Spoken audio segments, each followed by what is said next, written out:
All right, in this quick video, we're going to explore how you can use screen recording in Flipgrid and your students can use screen recording in Flipgrid. So if Screencastify has got you down, Flipgrid could be your new tool. So the key is to find where your screen recorder is, and it is right here in Options. I haven't started recording yet, but I'm going to find that in Options. And I have Record Screen right here, so I'm going to choose it. And I'm going to start screen recording. I'm going to choose my screen. Notice I've got a webcam popping up here, just like in Screencastify. I can move that webcam around. I can resize that webcam. Webcam is going to go away if I go into full screen with a slide deck, just an FYI. So let's choose this and share my screen.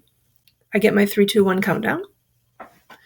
And it is capturing my screen. So let's take a look at a couple ideas.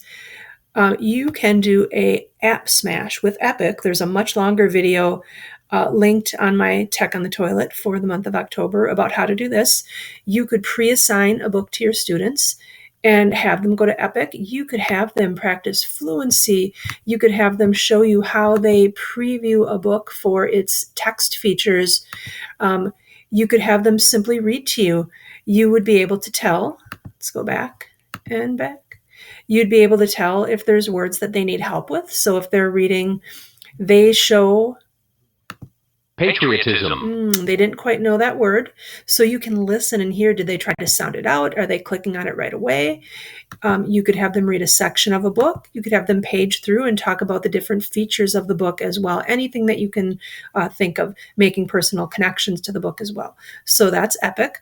Let's do a little switcheroo of screens and let's take a look at some math apps. Maybe you are working on shapes, geometry, and such.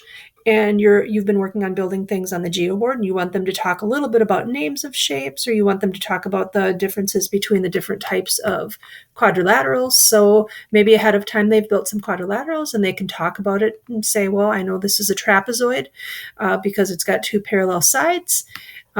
If I take and stretch like this, it is still a trapezoid because it still has 2 parallel sides, or 1 set of parallel sides, 1 set of non-parallel sides, and so on. So there's another example.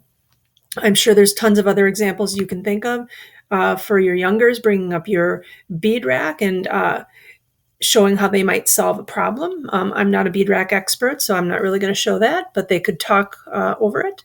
And you can see they have the picture-in-picture as well. Or maybe you want to use any of your other number apps so they can be dragging and building. Maybe you're saying you want them to build a certain number on the number grid and teach you about how they built that number or break it down into sections. So I have been screen recording. I need to jump back to my Flipgrid tab. You can see the red dot that it's still recording. So I'm going to click back here. There's my stop recording button. So I'll stop. So I've taken care of my Flipgrid. If I have multiple clips, I can move it around. Now, a new feature on Flipgrid, if you're still watching, is the idea that they don't have to use a selfie for their cover photo. Some kids don't like to do that. They can upload a photo, or they can select any frame from their grid or from their Flipgrid that represents. So I can drag that blue line and I can put it where I'd like it to go. Maybe I'd like it to go within my Epic book. Maybe I'd like it to go here to show that we're going to use screencasting to show that. I will confirm and check my display name, and I can submit.